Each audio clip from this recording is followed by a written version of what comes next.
शंकर बल प्रदान करते। दुनिया के लोग हंसेंगे शंकर जी पे जल चढ़ाने से क्या होता है? दुनिया के लोग हंसेंगे शंकर जी पर एक लोटा जल चढ़ाने से फल क्या मिलता है? एक लोटे जल की महत्वता क्या होती है?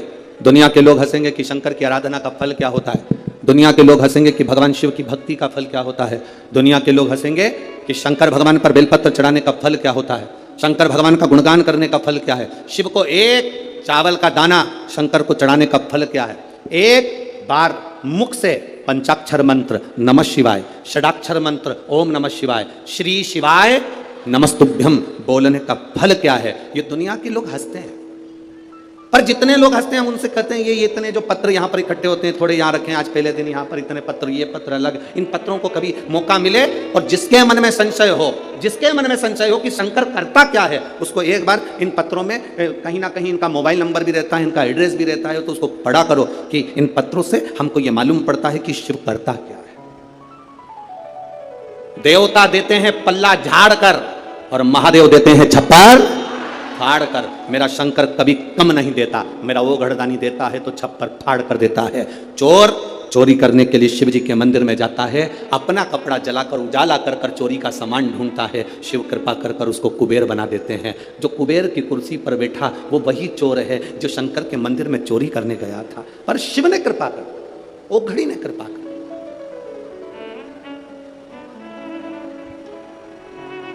वो करुणा सागर। शंकर के जो भक्त होते हैं वो 3 बार रोते हैं। कितनी बार रोते हैं? 3 बार। शिव के जो भक्त होते हैं वो 3 बार रोते हैं। पहला, जब भगवान शंकर को पुकारते हैं, उसके हृदय में बड़ी तकलीफें होती है, कष्ट होता है, दुख होता है, तब वो भगवान को पुकारता है, तब रोता है।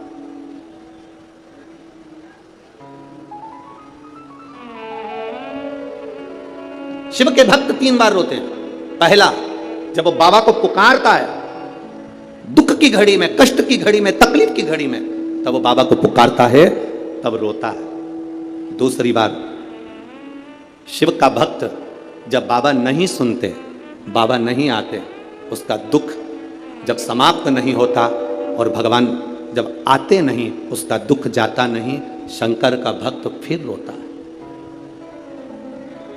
शिव के भक्त 3 बार रोते हैं। एक बार भगवान को पुकारते हैं तब, दूसरा भगवान नहीं आता तब, और तीसरी बार शंकर के भक्त तब रोते हैं जब भगवान मिल जाते हैं और उसका कार्य जब पूर्ण हो जाता है, तब भी वो रोता है, तब भी रोता है। शंकर के भक्त 3 बार रोते हैं। पहली बार जब भगवान को पुकारेगा तब रोएगा, दूसरी बार जब भगवान नहीं आएंगे तब रोएगा, और तीसरी बार जब भगवान आ जाएंगे तब रोएगा। तीसरी बार इसलिए रोता है कि मेरे जैसे पापी पर भी तूने कृपा कर दी। मैंने सोचा नहीं था कि मेरा महादेव एक लोटे जल से प्रसन्न हो जाता है और मेरे ऊपर करुणा कर देता है, तब भी रोता है, तब भी।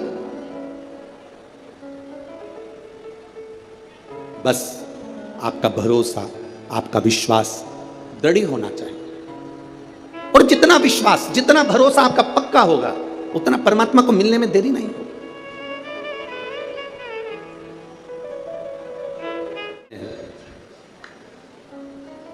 पार्वती जी को दूसरा वर देवादिदेव महादेव दिया। एक वर दिया व्रत, नियम, साधना, तपस्या, तप करने वालों को शिव और शक्ति बल देते। दूसरा वर देवादिदेव महादेव माता पार्वती जी को देते। पार्वती, और देखो, बिना बल के, बिना अगर कोई तप साधना अगर कोई करे और भगवान शिव की कृपा ना हो, माता रानी की, स्वयं माता पार्वती की दया ना हो, तो कोई व्रत किसी का सफल नहीं होता।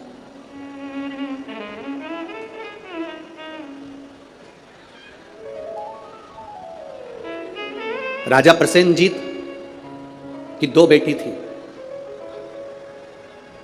एक का नाम था नेनुका और दूसरे का नाम था रेणुका। कितनी बेटियां? जम के बोलो जरा। 2। पहली का नाम क्या है? नेनुका, ना, एन, नेनुका पहली का नाम, और दूसरी का रेणुका, आर। रेणुका। राजा प्रसेनजीत की दो बेटी है, एक नेनुका है, दूसरी रेणुका है। नागपुर में भी कहीं ना कहीं रेणुका माता का मंदिर होगा, है। अच्छा, एक का नाम है नेनुका, दूसरी का नाम है रेणुका। अब देखिए तप का बल कैसे प्राप्त होता है। दोनों देवियों में विचार करिए, ये दोनों राजा प्रसेनजीत की दोनों बेटी है, रेणुका और नेनुका, ये दोनों बेटी राजा प्रसेनजीत।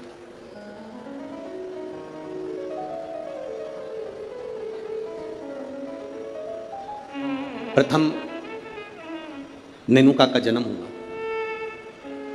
और नेनुका का जब जन्म हुआ तब नेनुका उस जन्म को पाने के बाद में अपने राजसी कार्य में अपने पिता के साथ में रहने लगी, कार्य करने लगी। दूसरे नंबर पर आई है रेणुका। रेणुका का जब से जन्म हुआ, जब से रेणुका जन्मी, उस दिन से उसने केवल अपनी मां रेणु से एक बात सीख ली कि जो कुछ मिलेगा वो अपने कर्म से मिलेगा, जो कुछ मिलेगा वो अपनी मेहनत से मिलेगा। इसलिए मत बुरे कर्म कर बंदे वरना पछताएगा, भगवान की आंखों से तू बच नहीं पाएगा, तू बच नहीं पाएगा। हम जिस कर्म को करें उस कर्म के बल पर हमें प्राप्ति हो। एक पत्र आया है, देखिए।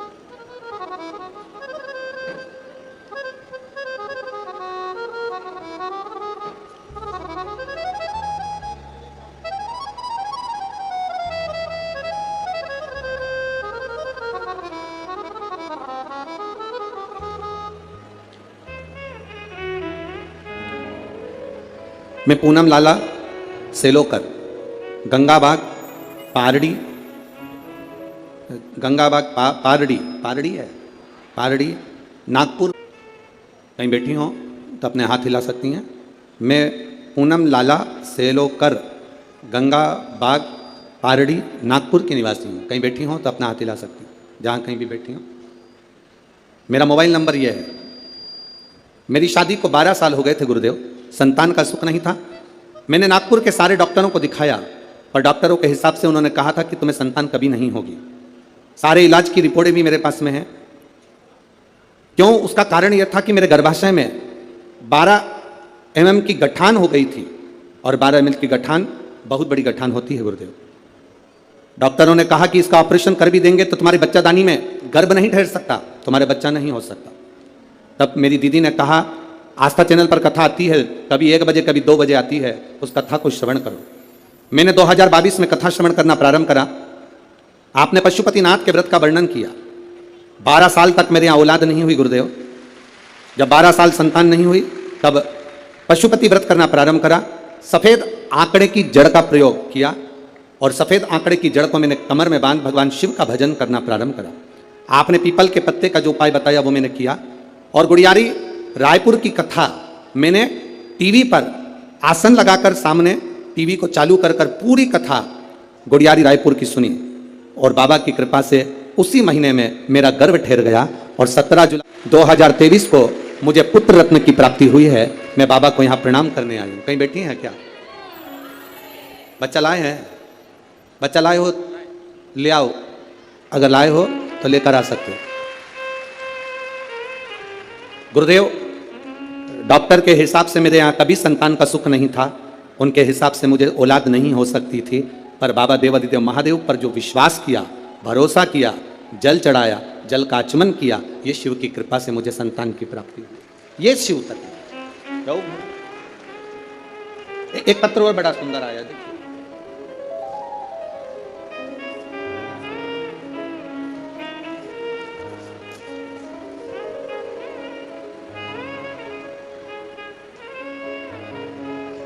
मैं दीपा निखिल कनाटे, शांतिनगर,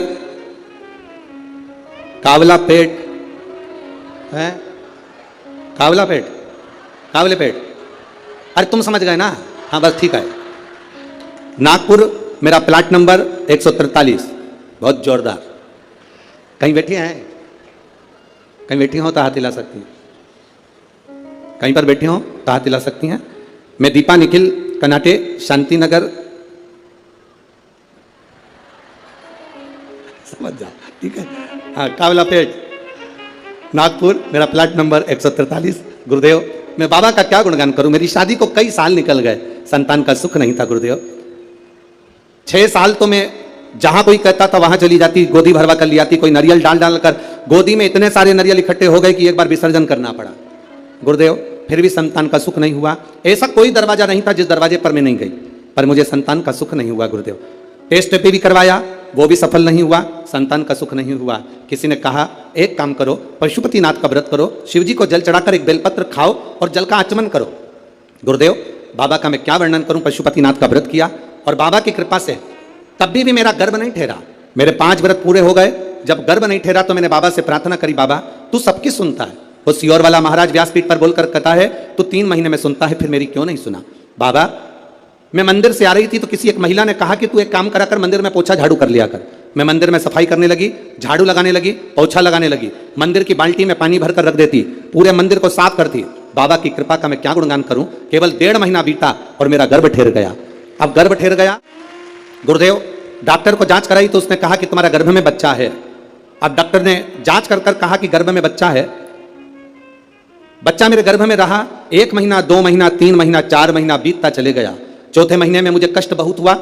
जब कष्ट बहुत ज्यादा हुआ तब डॉक्टर को दिखाया तो उसने कहा तुम्हारे गर्भाशय में एक बच्चा है और कोई एक गोला सा दिख रहा है, ऐसा लगता है कि कोई गांठ पड़ी हुई है। तब मुझे भय लगा और मैंने तुरंत गीता प्रेस गोरखपुर की शिव महापुराण की पुस्तक बुलवाई, पढ़ना चालू करा।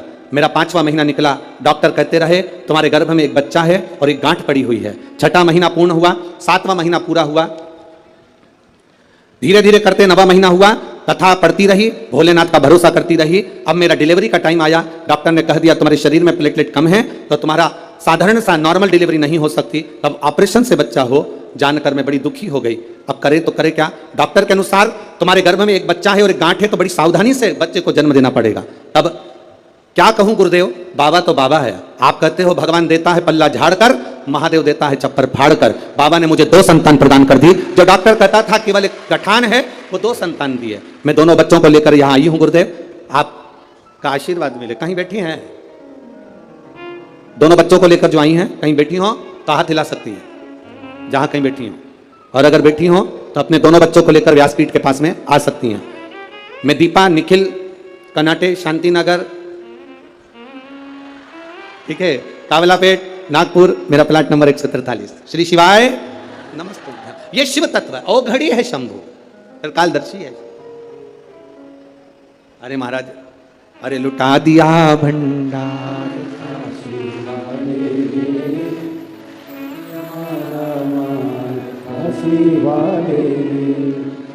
एक बात तो है, जितने लोग कथा सुनने आए हैं तुम पूरे की पूरे भजन याद करके आए हो, पक्का। बहुत बहुत साधुवाद। और एक बात तो है, विदर्भ विदर्भ है और नागपुर नागपुर है।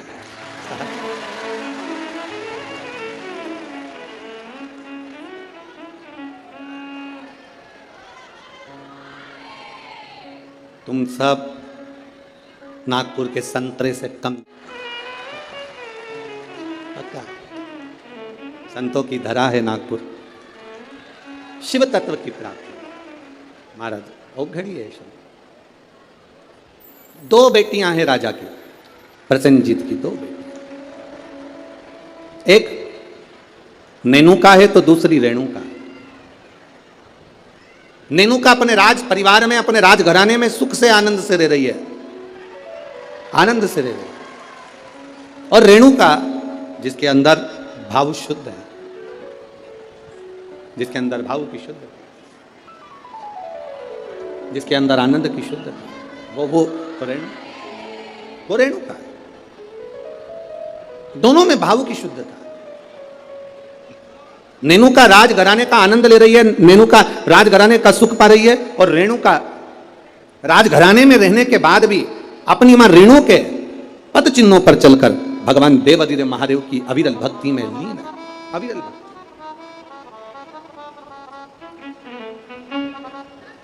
शिव भक्ति में लीन है वो। समय जाता जाता है,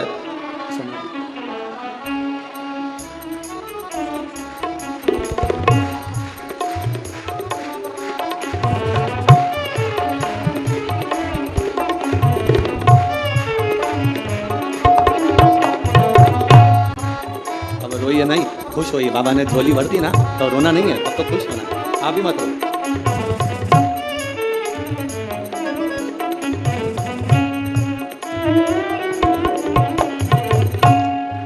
अभी तो रोने का समय गया, अब तो खुश होना। दोनों जने अच्छे से खुश होकर जाओ, रो के नहीं जाना। बाबा के दरबार से गोदी भर कर जा रहे हो और क्या चाहिए, इससे बढ़कर सुख क्या है। दोनों खुश हो। अरे लुटा दिया भंडार का कर दिया माला, ये शिव भक्ति है, शंकर की उद्धार। शिव ओघड़ी है। जहां डॉक्टर ने कह दिया था कि नहीं होगा बच्चा, संतान का सुख नहीं है तुम्हारे जीवन में, वहां देने वाला कोई साधारण नहीं है। वो त्रिकालदर्शी, वो कैलाशी, वो अविनाशी शिव है, शंभु है, वो सहज नहीं है। शिव कथा कहती है, भगवान देवादिदेव महादेव का चरित्र कहता। शिव महापुराण की कथा कहती है, एक दिन राजा प्रसेनजीत ने अपनी दोनों बेटियों को बुलाया और दोनों बेटियां जब धीरे धीरे बड़ी हो गई, बड़ी होने के बाद अपनी बेटियों से पूछा, बताओ बेटियों, तुम्हारा भरण पोषण करने वाला कौन है, तुम्हारी भंडार भरने वाला, तुम्हारा भरण पोषण करने वाला, तुमको रखने वाला, संभालने वाला कौन है, बोलो।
ये वही है जिसको कहा गया था कि गठान है, और बाबा की कृपा से एक नहीं, जब देता है तो छप्पर फाड़ कर देता है। ये शिव तत्व है,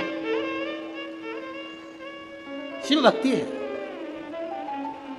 नेनुका और रेणुका दोनों से पूछा गया, प्रसेनजीत ने दोनों से पूछा, ये बताओ। प्रसेनजीत पूछ रहे हैं कि इस तुम्हारे जीवन का ये भरण पोषण कौन कर रहा है।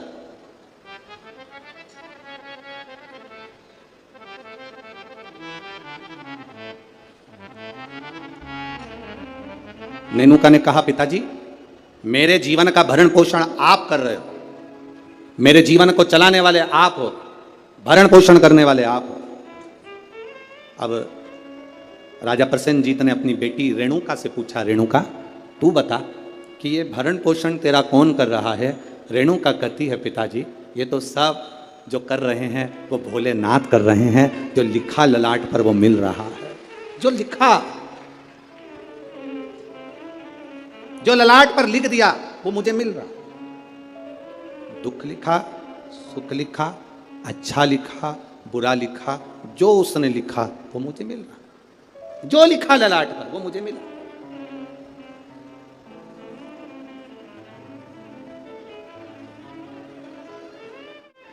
और तेरी कृपा बिना ना हिले एक भी अणु, लेते हैं श्वास तेरी कृपा से तनो तनो।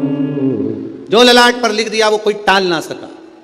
हाँ, ललाट पर लिखा हुआ अगर कोई टाल सकता है तो केवल एक है, वो देव अधिदेव महादेव है, वो टाल सकता है। एक पत्र आया है, देखिए उस पत्र में उसने लिखा, मैं दीपिका अविनाश ठाकुर रामटेक से हूं। कहीं बैठी हैं? बैठी हो तो हाथ हिला सकती हैं। आप ही हैं? दोनों हाथ हिला दो एक बार। हाँ, श्री शिवाय नमस्तुभ्यम। मैं दीपिका अविनाश ठाकुर रामटेक से हूँ। मेरे बाबा के 3 अनुभव मैं बताना चाहती हूँ गुरुदेव, में क्या वर्णन करूँ। मेरी मामी को जो रजनीबेस रामटेक में है, उनको कैंसर हो गया और कैंसर होने के बाद में उनका नागपुर में इलाज चला। नागपुर से इलाज कराने के बाद उनको दिल्ली ले गए। दिल्ली ले गए तभी भी उनका कैंसर ठीक होने को नहीं। गुरुदेव अब करें तो करें क्या? तब बाबा देवादिदेव महादेव पर विश्वास रखकर दिल्ली से दिखाने के बाद में वो ऑपरेशन का बोले पर हम उनको लेकर आए और गुरुदेव शिवजी पे चढ़ी हुई बेलपत्र उनको खाने के लिए देने लगे। शंकर पर चढ़ा हुआ जल उनको पीने के लिए देने लगे। मैं बाबा का क्या गुणगान करूं गुरुदेव। आज बाबा की कृपा से जो मेरी मामी जी को कैंसर हो गया था वो पूर्ण तरह से ठीक है, इसलिए मैं बाबा को यहां नमन करने के लिए। आराम है बाबू? दोनों हाथ हिला दो एक बार। श्री शिवाय नमस्तुभ्यम। गुरुदेव शिव कृपा इसी को कहते हैं। गुरुदेव बाबा जब देता है तो साधारण नहीं देता बाबा। गुरुजी आप कहते हो कि सारी समस्या का एक लोटा जल है हल, पर निवेदन करूं गुरुदेव बेलपत्री में भी वो बल है कि साधारण व्यक्ति उस बेलपत्र को समझ नहीं सकता। ये शिव तत्व की प्राप्ति। बैठिए बहन। शिव की वो क्या दे रहा है, क्या कर रहा है, ये उसके ऊपर निर्भर है। नागपुर वालों, आप लोगों को मौका मिला है 5 दिन की कथा का। जितने दिल से, हाँ लोग कहेंगे तुमसे भीड़ बहुत है, बहुत गर्दी है, बहुत भीड़ है, बहुत गर्दी है, तो भी कह देना कि वो हमें जहाँ जगह मिले वहाँ बैठकर दिल से जितनी देर मिले उतनी देर की कथा श्रवण कर कर उसको एक बार अपने मन की बात कहकर जरूर जाना। वो 3 महीने में क्या देगा ये उसके ऊपर नहीं, वो क्या देगा वही जान सकते। भगवान ने अगर आपको धन दिया है तो बन सके जो शिव भक्त यहाँ पर आए उनको दोनों हाथों से कुछ जो बन सके, पानी हो, फलाहार हो, बिस्कुट हो, कुछ भी सामग्री एक बार उनका मुंह झूठा जरूर कराओ और लिख कर रखना अपनी डायरी में कि मैंने 5 रुपए का पानी पिलाया था। 3 महीने इंतजार मत करना, 1.5 महीने में इंतजार कर कर बताना कि वो 5 रुपए का जो पानी पिलाया वो 3 गुना हुआ कि नहीं हुआ, 4 गुना हुआ कि नहीं, उसका फल क्या, क्या मिल रहा है, क्या प्राप्त होगा, वही तो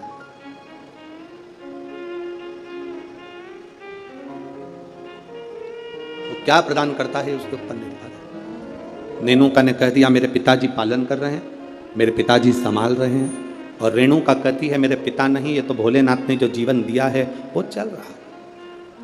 विचार कर लिया पिताजी ने, दोनों बेटी की शादी करना है। एक बेटी के हृदय में शिव समाया हुआ है, एक बेटी के हृदय में ज्ञान समाया हुआ है, वैराग्य त्याग संत का भाव समाया हुआ है, और दूसरी बेटी के हृदय में जानती है कि मेरे पिता संचालन कर रहे हैं तो इसको कोई राजसी राजा ही इसको परणाएगा, इस बेटी का विवाह किसी राजा के साथ करूंगा, बेटी का विवाह में राजा के साथ करूंगा। जब भरोसा प्रबल हो जाता है, विश्वास दृढ़ हो जाता है, तब परमात्मा की प्राप्ति का केंद्र बन जाता है।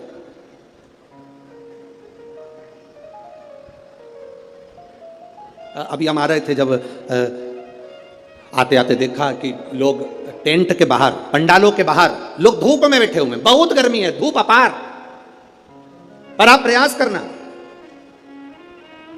2 बजे कथा चालू हुई, 5 बजे तक चलेगी। 2 बजे से 5 बजे तक जो धूप में बाहर भी बैठे हैं वो अंदाजा लगाकर बैठना कि 2 बजे से 5 बजे तक आपको कहीं धूप दिखी, कहीं धूप नजर आई, कहीं धूप लगी। वो छत्र छाया कर कर बैठता है। साधारण नहीं है मेरा शिव, साधारण नहीं मेरा ऊपरी।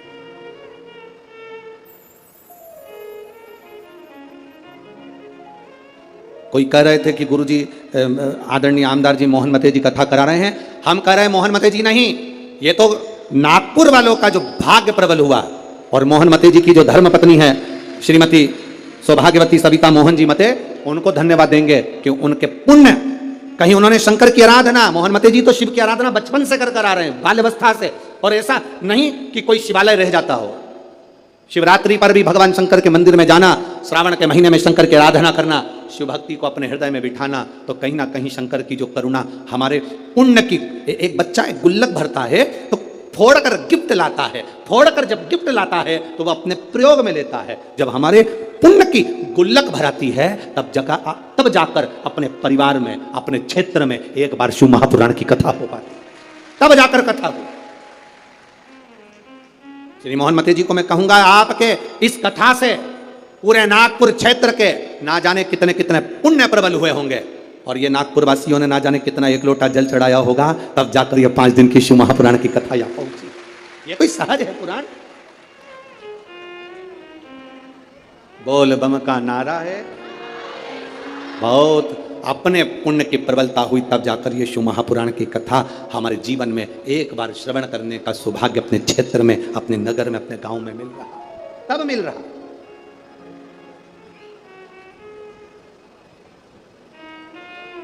अब बेटियां किसको बिहा दी जाए, बेटी किसको दे दी जाए? कर्म का फल देखिए, जो भगवान देवादिदेव महादेव ने माता पार्वती को कहा था कि जो मेहनत करता है, पार्वती जो संकल्प ले लेता है, जो नियम ले लेता है, जो व्रत करता है, उसके व्रत का फल हम स्वयं देते हैं। 2 वचन दिए थे माता पार्वती जी को भगवान शिव ने, एक शिव और शक्ति का बल देना, और दूसरा वचन देवादिदेव महादेव ने माता पार्वती को दूसरा वचन, दूसरा वर दिया था, पार्वती सुन, संसार में रहने वाली नारी, पुरुष, बच्चे, बूढ़े, इस मृत्यु लोक में जो रह रहा है, संसार में अगर उसके जीवन में कभी दुख की एक घड़ी भी आई है तो उसके कर्म से आई है। उसने जो पूर्व में कर्म किया होगा उसके अनुसार उसको एक दुख की घड़ी में भोगना पड़ा है। पर उस दुख की घड़ी में पार्वती, अगर उसने भूलवश भी मुझे याद किया, शंकर कहते हैं मैं उसी क्षण उसके दुख को मिटाने के लिए संसार सागर में पहुंच जाऊंगा। मैं वचन देता हूं।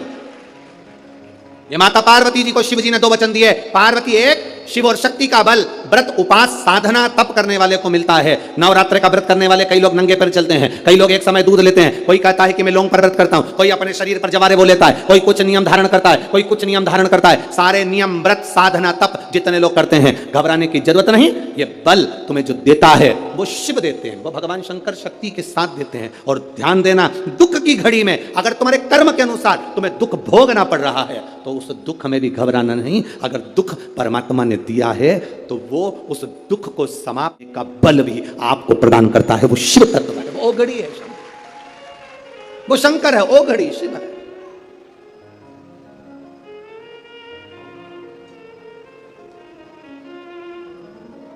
वो शंभु है। आपके बल को जो बढ़ा रहा, आपके विश्वास को जो दृढ़ कर रहा। महाराज राजा प्रसेन ने विचार कर लिया, दोनों बेटी का विवाह करना है।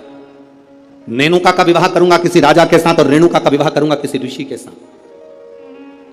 नेनुका सहस्त्रार्जुन को दी गई, जिसकी हजारों भुजाएं थी, खूब राजसी ठाठ था, खूब बल था। नेनुका सहस्त्रार्जुन को दी गई, जितने रावण को भी अपने काबू में कर रखा था। ढेर बल था सहस्त्रार्जुन के पास में, ढेर संपदा थी सहस्त्रार्जुन के पास में। बड़ा प्रबल, बड़ा वीर राजा था सहस्त्रार्जुन, बड़े प्रबल थे सहस्त्रार्जुन। सहस्त्रार्जुन साधारण नहीं थे, बड़े प्रबल, बड़े वीर। जो रावण को भी अपने कब्जे में रखता हो वो साधारण नहीं हो सकता है।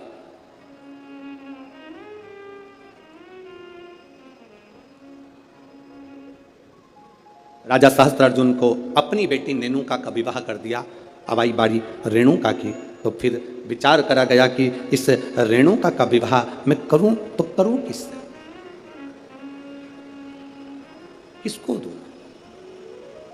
तब कहा, बेटी जितनी तू शंकर की आराधना करती है, जितनी तू शिव जी की उपासना करती है, तेरा पति भी शंकर की आराधना करने वाला होना चाहिए। जमदग्नि जी को रेणुका ब्याह दी। जमदग्नि जी को जब रेणुका ब्याही, रेणुका का तप साधना देखिए कितनी प्रबल थी। जमदग्नि जी के साथ में रेणुका जब ब्याह कर आ गई, रेणुका का नियम था, प्रतिदिन का नियम था रेणुका का, प्रतिदिन का नियम। एक मट्टी को इकट्ठा करती, मट्टी को इकट्ठा कर कर उसका हंडा बनाती, घड़ा बनाती, पात्र बनाती, कच्चा घड़ा, कच्चा पात्र। मेरा निवेदन है, यहां पर जितनी माताएं बैठी हैं, एक बार प्रयोग कर कर देखना कि आप मट्टी लाओ, मट्टी का हंडा बनाओ, मटकी बनाओ, और उस मटकी में कहीं जाकर जल भर कर लेकर आना, अपने सिर पर रखकर। मटकी टूटेगी कि नहीं टूटेगी? अरे बोलो तो जम के, टूटेगी ना, क्योंकि वो पकी नहीं है, सही से बनी नहीं है, मटकी टूट जाएगी। अगर वो मट्टी का पात्र पका होता, मट्टी का पात्र अग्नि में तपा होता, मट्टी का पात्र अग्नि में सना होता, अग्नि में तपा होता, तो वो मटकी फिर टूटती नहीं। अगर वो तपा हुआ है, अगर वो तपा अग्नि में तपा हुआ है तो वो नहीं टूटेगा, पर वो अग्नि कच्चा पात्र है तो टूटेगा, पका नहीं है तो वो टूट जाएगा। रेणुका का नियम था, मट्टी का पात्र बनाती, मटका हंडा बनाती और हंडे को लेकर जब नदी पर जाती जल भर कर लाती, जल भर कर लाती और वो जल अपने पति को देती। जमदग्नि जी को जल देती, जमदग्नि जी भगवान शिव को समर्पित करते। ओम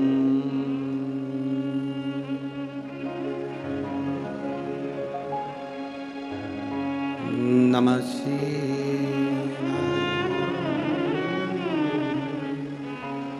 ओम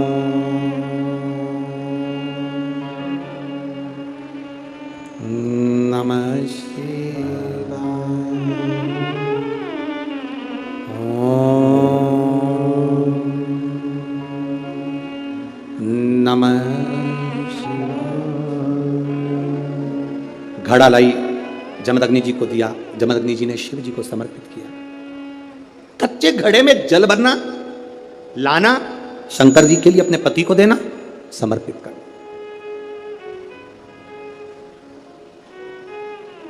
सबसे कठिन काम, कच्चे घड़े में जल भरकर लाकर पति को देना और जल समर्पित करना। एक बार जमदग्नि जी के मन में एक भाव प्रकट हो गया कि मेरी पत्नी रोज घड़ा बनाती है, रोज हंडा बनाती है, रोज कच्चा घड़ा तैयार करती है और रोज जल भर कर लेकर आती है। मेरी धर्म पत्नी, आखिर ऐसा क्या तप साधना, ऐसा क्या तपबल, ऐसी क्या प्रबलता जो कच्चे घड़े में जल भर कर लाती है? कच्चे घड़े में जल भर कर लाना।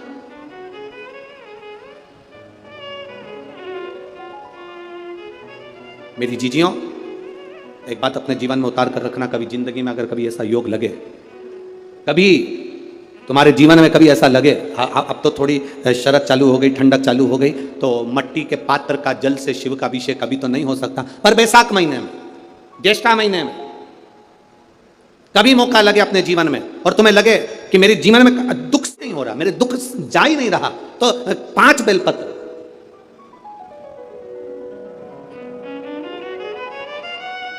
5 बेलपत्र। एक आप लोगों को देखो, इस पत्र में शिवलिंग लगा हुआ है तो हम आपको इसी से समझा देते हैं। एक बेलपत्र जिसकी डंडी का भाग जल जहां से बहकर बाहर निकल रहा है, अशोक सुंदरी का स्थान देखा है ना सब लोगों ने, बस उसी स्थान पर पहली बेलपत्र। दूसरी बेलपत्र पार्वती जी के स्थान पर, अर्थात जो जलाधारी है वहां पर। तीसरी बेलपत्र शंकर भगवान के शिवलिंग के सम्मुख में जहां आप बैठे हो वहां बैठकर डंडी का भाग विपरीत दिशा में रखकर, तीसरा बेलपत्र। चौथा बेलपत्र भगवान शंकर का जल जहां से नीचे गिर रहा है उस ओर सीधी बेलपत्र नीचे की ओर। और 5वीं बेलपत्र शंकर भगवान के अशोक सुंदरी के स्थान को छुआकर नंदी के पास रखकर, जो घड़े में जल है अर्थात मट्टी के पात्र में जो तुम जल लेकर गई हो, उस पात्र के जल से शंकर का अभिषेक कर देना, शिव को वो जल समर्पित कर देना। जिंदगी में कैसा भी दुख हो वो कटता ही है, वो दुख रह नहीं सकता, ये निश्चित था। कभी कभी आप लोगों ने नागपुर में ऐसा दर्शन करा कि नहीं करा हमें नहीं मालूम, नागपुर की लीला तो हम नहीं जानते, पर हमारे उधर आज भी होता है। जब बैसाख का महीना आता है, ज्येष्ठा महीना आता है, गर्मी का समय आता है, तो शिव जी के ऊपर ऐसा तिकोना लोहे का कुछ एंगल बनाकर उसके ऊपर मिट्टी का हंडा रख देते हैं। अब यहाँ नागपुर में आप लोगों ने दर्शन करे ना करे वो हमें नहीं मालूम, पर अभी तक चांदी का लगता था, अभी तक सोने का लगता, पीतल का लगता, तांबे का लगता, पर जैसे ही बैसाख का महीना आया, जैसे ही ज्येष्ठा महीना आया, वैसे ही मिट्टी का पात्र रख दिया जाता, उसमें से बूंद बूंद पानी शिव जी को समर्पित। करें दर्शन यहाँ पर, किसी ने करे यहाँ रखते हैं लोग, ठीक है। शिव तत्व की प्राप्ति के लिए भगवान देवादिदेव महादेव के आनंद सुख को प्राप्त करें। जल, अग्नि, आकाश, वायु, पृथ्वी, 5 तत्व भगवान शंकर के ये 5 मुख है। इसलिए आरती में भी हम लोग कहते हैं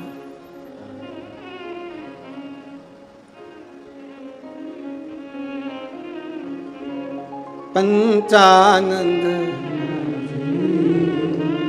भोले पंचानन हंसासन गरुड़ासन हंसासन गरुड़ासन वृषवाहन वाहन साजे। ओम जय शिवा ओंकारा दो भुज चार चतुर भुजे 10 भुजे अति सोहे। बोले 10 भुजे अति सोहे। अब 5 मुख पंचानंद शिव है। जल, वायु, आकाश, अग्नि, पृथ्वी, ये पंच तत्व शंकर के 5 मुख में विराजमान। 5 मुख। शिव की पंचायत में 5 देवता हैं। कितने देव हैं? 5। पहला देवाधिदेव महादेव, दूसरा गणेश जी महाराज, तीसरा भगवान नारायण, चौथा सूर्य नारायण भगवान, और 5वां नंबर पर है मां दुर्गा भवानी अष्टभुजा धात्री मां देवी मां दुर्गा। ये 5 शिव पंचायत में 5 देवता।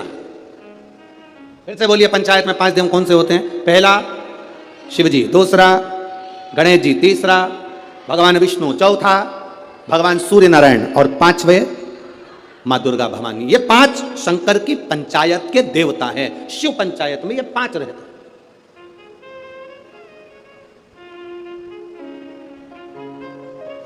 नागपुर में कथा कितने दिन की मिली?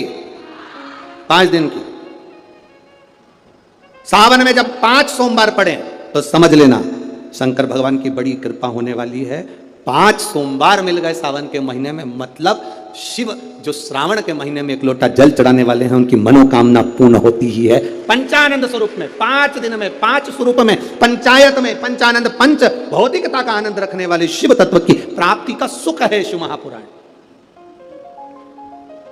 कई लोग कहते हैं गुरुजी 7 दिन की कथा करते हो, कभी 5 दिन की। आखिर 5 दिन की कथा का फल क्या है? हम कहते हैं कभी सुनिए, बैठिए पंडाल में, जहां जगह मिल जाए वहां बैठकर कथा का रस तत्व ग्रहण करिए, और जब जाओ आरती हो जाए, कर्पूर गौरम हो जाए, तब यहां तो उस रज को कभी शरीर पर लगा। एक पत्र आया, एक लड़के को ब्लड कैंसर हो गया, देखिए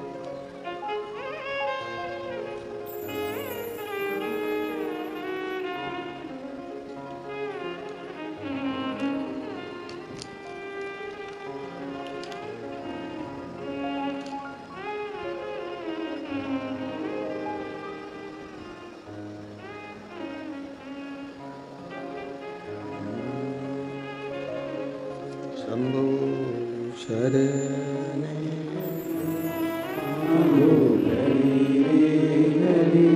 दुख काटो दया करी न दर्शन आपो।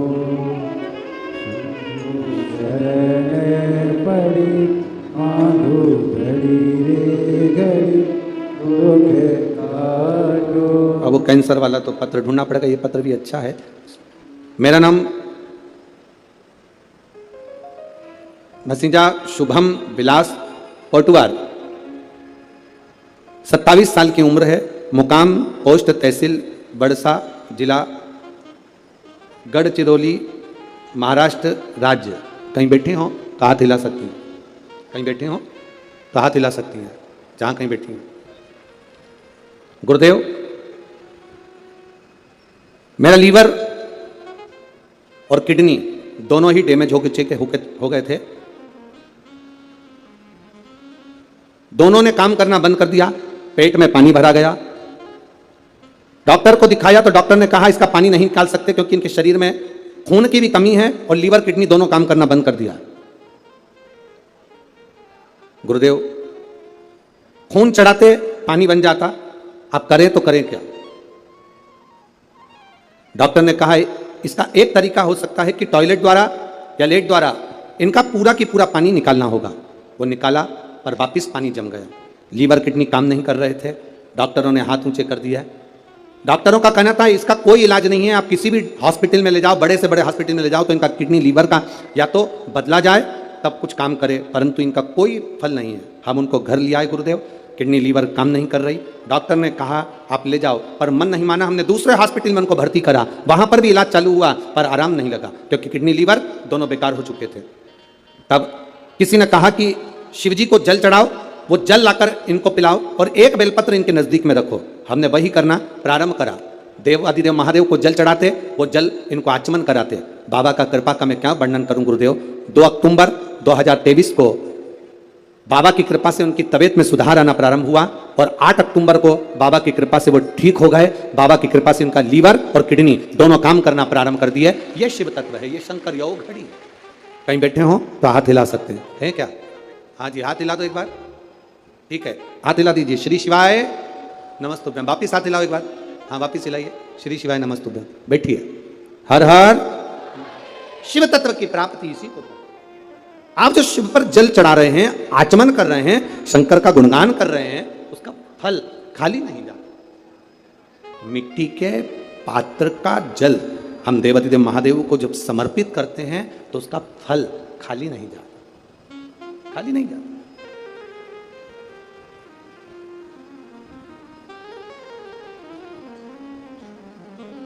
हरि शंभु शरणे पड़ी, मांगू घड़ी रे घड़ी, दुख काटो दया करीन दर्शन आभो।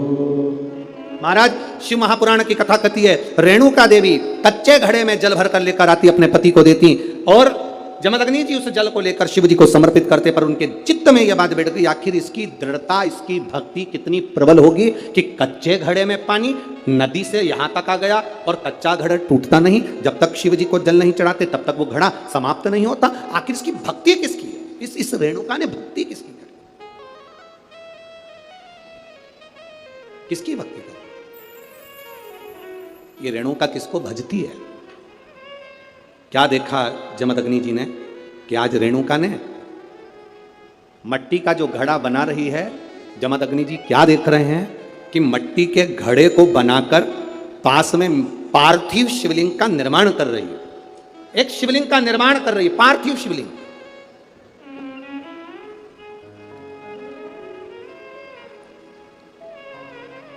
और पार्थिव शिवलिंग का निर्माण कर कर ये करती क्या है?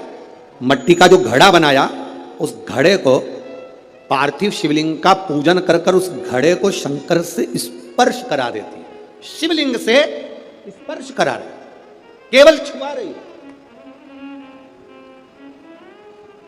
थोड़ा ध्यान देना जरा कथा पर। पुराण की कथा कहती है, आप 200 रुपए की साड़ी खरीद कर लिया, आपको लगे साड़ी 200 रुपए की है, दुनिया के लोग कहेंगे कि इतनी सस्ती साड़ी पहनती है। उस साड़ी को महंगा करना है तो क्या करोगे? उस साड़ी को महंगा करने का सबसे सुंदर तरीका, 200 रुपए की साड़ी को भी शंकर भगवान को एक बार स्पर्श करा देना। उसको छूने से उसकी कीमत बढ़ जाती है, केवल स्पर्श मात्र से। अब वही 200 रुपए की साड़ी पहनकर जरा मार्केट जाइए, वही 200 रुपए की साड़ी पहनकर अपनी सहेली के घर जाइए, वही 200 रुपए की साड़ी पहनकर अपने परिवार में जाइए। आपके परिवार वाले उस 200 रुपए की साड़ी को देखकर भी कहेंगे तेरे पर ये साड़ी अच्छी लग रही है, थोड़ा महंगी होगी ऐसा लग रहा है। मतलब भगवान को जो छू जाता है उसकी कीमत मेरा महादेव अपने आप बढ़ा देता है। केवल परमात्मा को छुआ, स्पर्श किया, उसकी कीमत बढ़ गई, उसकी कीमत बढ़ी। केवल छूने पर, केवल स्पर्श।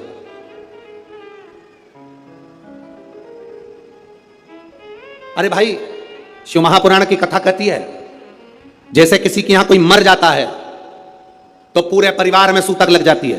बोलो री जी जी सही है कि गलत है? अरे बोलो तो जम के। लगती है ना?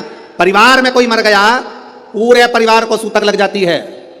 जैसे मरने की सूतक पूरे परिवार में लगती है, उसी तरह परिवार का एक व्यक्ति भी अगर शंकर की कथा सुनता है तो पूरे परिवार को पुण्य लग जाता है। पूरे परिवार, एक व्यक्ति भी अगर कथा श्रवण कर रहा है, परिवार का एक कोई मरता है तो पूरे परिवार में सूतक लगती है। उसी तरह हम कोई अच्छा काम करते हैं, शिव जी को एक लोटा जल चढ़ाते हैं, कथा श्रवण करते हैं, भूखे को भोजन, प्यासे को पानी पिलाते हैं, तो उसका जो पुण्य का जो फल है वो किसी एक को नहीं, घर का एक व्यक्ति करता है और पूरे खानदान को उसका पुण्य फल प्राप्त हो जाता है। पूरे खानदान,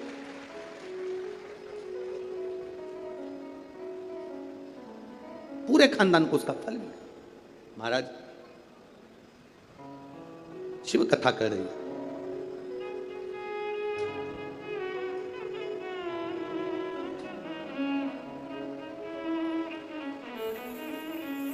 आप जितने भाव से भगवान को रिझाओगे, मेरा देवाधिदेव महादेव उतने भाव से आपके करीब में आता है, आपके करीब। जितने स्नेह से आप रिझाने का प्रयास करोगे, जितने स्नेह से आप उसको पुकारने का प्रयास करोगे, उतने स्नेह से वो आपके करीब में आता है।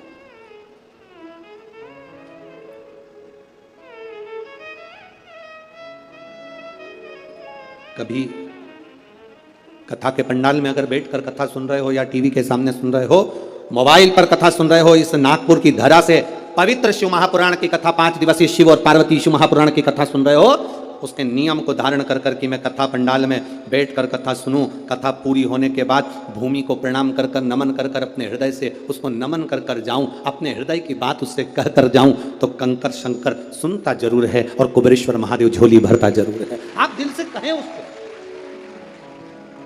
ओ मेरे भोले तेरा सहारा है, मेरे भोले तेरा सहारा है, मेरी नैया का तू किनारा है, मेरी नैया का तू किनारा है। ये तेरी कृपा से मिला, ये तेरी उदारता से मिला, ये तेरी करुणा से मिला।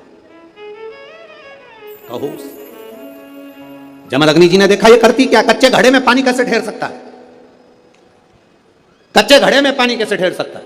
मेरी माताओं से निवेदन, बड़ा सुंदर भाव से फिर निवेदन करूंगा, जिसका बेटा, जिसका बच्चा मंद बुद्धि हो, विवेक काम नहीं कर रहा, बुद्धि काम नहीं कर रही, चित्त काम नहीं कर रहा, बहुत चिड़चिड़ा, बहुत उचिष्ट, विवेक काम नहीं कर रहा, बुद्धि काम नहीं कर रही, हां यहां तक शिव महापुराण की कथा कहती है, एक बीमारी होती है जिसमें नसें शरीर की काम करना बंद कर देती है, और वो उस बीमारी का इलाज पूरे बाहर विदेश में भी नहीं है, जिसमें धीरे धीरे धीरे धीरे नाड़ियां, नसें बंद होती चली जाती है, पाँव हाथ काम करना बंद कर देता है, फिर वाणी कम हो जाती है, नयन दिखना बंद हो जाता है, शरीर बेकार। उसके लिए भी कोई मंदबुद्धि है, उसके लिए भी शिव महापुराण की कथा कहती है, हफ्ते 2 हफ्ते में कभी सोमवार के दिन भले मट्टी का बर्तन तुम्हारे घर में नहीं हो, घर में कोरा सा दिया भी हो, कोरा दिया, दिया कोरा मतलब उसमें दीप ना लगा हो, मट्टी का नया दिया, उसमें अगर आपने थोड़ा पानी भरकर रख भी दिया और उसमें गलते गलते वो पानी ज़्यादा नहीं भी बचा, 2 बूंद भी बचा है, और वो 2 बूंद भी अशोक सुंदरी वाली जगह पर चढ़ा है, और वही पानी जिसकी विवेक, जिसकी बुद्धि, जो मंद बुद्धि कहा जाता है, उसको अगर बेलपत्री के साथ में वो जल की 2 बूंद भी उसको दी जाए तो वो विवेकवान बनता चले जाता है, उसकी बुद्धि काम करना प्रारंभ करती है। कितना भी मंद बुद्धि हो, पड़ा रहता हो, पड़ा है, मुंह से राल बह रही है, वो बोल नहीं पा रहा, शरीर विग्रह बेकार बिल्कुल, उसके लिए भी ये कार्य करता। शिव पर चढ़ा हुआ मट्टी के पात्र का जल सुख प्रदान करता है। हमारे यहाँ नवरात्रे में जवारे बोए जाते हैं, आप लोगों को इधर बोते हैं कि नहीं बोते मालूम नहीं, हमको बोते हैं इधर, मट्टी के पात्र में जवारे बोए जाते हैं, कुंडी में जवारे बोए जाते हैं, मट्टी में गेहूं डालकर जवारा बोया जाता है। उस जवारे क्यों बोते हैं, उसको बोने का कारण क्या है? केवल कोई कहे कि हम ठाकुर जी को भजते हैं, भगवान कृष्ण को भजते हैं, कोई कहे हम तिरुपति बालाजी को, नारायण को भजते हैं, कोई कहता है कि हम हरि विट्ठल को, पांडुरंगा को भजते हैं, हमारे यहाँ हम इनको भजते हैं तो जवारे नहीं बोते। ना ना, पुष्टि मार्गी है, ठाकुर जी की सेवा करने वाला है, उसके यहाँ भी ये 9 दिन जवारे बोए जाते हैं। रामानुज संप्रदाय से जुड़ा हुआ है, नारायण की पूजन कर रहा है, उसके घर में भी जवारे बोए जाते हैं। पांडुरंगा हरि विट्ठल की उपासना कर रहा है, उसके घर में भी जवारे बोए जाते हैं। जवारे का महत्व हमारे यहाँ शास्त्र कहता है। क्या महत्व है उसका, क्या फल है उसका? महाराज, जब देवी माता ने दुर्गा भवानी को पंचायत में बुलाया गया, शिव पंचायत में मां दुर्गा बैठी हुई है, और शिव पंचायत में जब दुर्गा भवानी बैठी, उपद्रवियों ने उपद्रव मचाया, अहंकारियों ने अहंकार मचाया, असुरों ने, राक्षसों ने हाहाकार मचाना प्रारंभ करा। तब उस समय पर देवाधिदेव महादेव माता पार्वती को देखकर, दुर्गा भवानी को देखकर मुस्कुरा रहे थे। केवल शिव मुस्कुरा रहे हैं, पार्वती को देखकर, दुर्गा भवानी को देखकर, मां जगत जननी को देखकर केवल मुस्कुरा रहे। तब देवता सूर्य नारायण ने भगवान शिव जी को देखकर हाथ जोड़कर प्रार्थना करी। भास्कर देव बोले, सूर्य नारायण बोले, बाबा मेरे मन के संशय को मिटा दीजिए। शिव जी ने पूछा क्या काम है, बोलो क्या चाहते हो? शंकर भगवान से सूर्य देव, भास्कर देव कहते हैं, प्रभु आपके मुस्कुराने का कारण क्या? भारत की भूमि पर जितनी जगह पर भी आप लोग कथा सुन रहे हो, आस्था चैनल पर, फेसबुक यूट्यूब पर जितने लोग कथा सुन रहे हो, बड़े ध्यान से सुनना कि जवारे क्यों बोए जाते हैं, नवरात्रि में जवारे की महत्वता क्यों होती है। क्यों बोया जाता है, मिट्टी में गेहूं डालकर क्यों उत्पन्न किया जाता है, उसकी महत्वता क्या है? सूर्य नारायण पूछ रहे हैं भगवान देवाधिदेव महादेव से। आप दुर्गा भवानी को देखकर मुस्कुराए, आप हंसे हैं, आपके चेहरे पर प्रसन्नता आई है, कारण क्या? और महाराज देवाधिदेव महादेव ने कहा, यहां भगवान विष्णु, गणेश जी, भास्कर देव, आप सब बैठे हो। असुरों ने आक्रमण कर दिया, असुरों ने आक्रमण करा है, और वह असुर आक्रमण कर दिए हैं तो वो असुर प्रवेश कर रहे हैं, उपद्रव मचाकर, हाहाकार कर कर नष्ट करने वाले हैं इस पूरी पृथ्वी को। तो फिर उसको बचाएगा कौन, कैसे बचेगा? शिव जी ने कहा, चिंता मत करो। दुर्गा ने अपने केश का स्मरण किया, एक केश को माता पार्वती जी ने अपने हाथों से छुआ, छूते ही एक कुंड में सुंदर जवारे उत्पन्न हुए हैं। जब तक वो जवारे बड़े नहीं हो जाते, जब तक वो जवारे थोड़े प्रबल नहीं हो जाते, तब तक एक भी असुर प्रवेश नहीं कर सकता, हाहाकार नहीं मचा सकता और अंदर आ नहीं सकता। शिव महापुराण की कथा कहती है, जवारे जिसके यहाँ बोए जाते हैं, जवारे का, आप लोग कहते हैं कहीं पर देवी जी बैठी हैं, किसी के यहाँ मिट्टी की मूर्ति आई, 21 फीट की, 41 फीट की, 15 फीट की, 10 फीट की, 25 फीट की देवी जी की प्रतिमा स्थापना हुई। लोग कहते हैं हम देवी जी का दर्शन करने जा रहे हैं, दुर्गा जी का दर्शन करने जा रहे हैं। शिव महापुराण की कथा कहती है वो दुर्गा जी का दर्शन नहीं, देवी का दर्शन नहीं, नवरात्रि में जहां जवारे बोए जाते हैं वहां मात्र आप पांव रखते हैं तो अपने घर में से क्लेश दूर हट जाता है, अहंकार दूर हट जाता है, अभिमतता दूर हट जाती है, तकलीफें दूर हट जाती है। जिसके घर में जवारे बोए जाते हैं वहां से अहंकार, काम, लोभ, आसक्ति, वासना, तृष्णा और दुख, तकलीफें दूर हट जाती है। तो जवारे का मूल का तत्व आनंद सुख है। महाराज उसको समझने वाला समझ सकता। रेणुका घड़ा बनाकर शिव जी का स्पर्श कर रही है, केवल स्पर्श, मट्टी के पात्र में बना जाता है स्पर्श मात्र, सहज नहीं है शिव। उसकी भक्ति बड़ी प्रबल है क्योंकि उसके मस्तक पर गंगा विराजमान है और वो साधारण कृपा करने वाला नहीं, दुनिया को अमृत देने वाला है। शिव अमृत प्रदान करता है।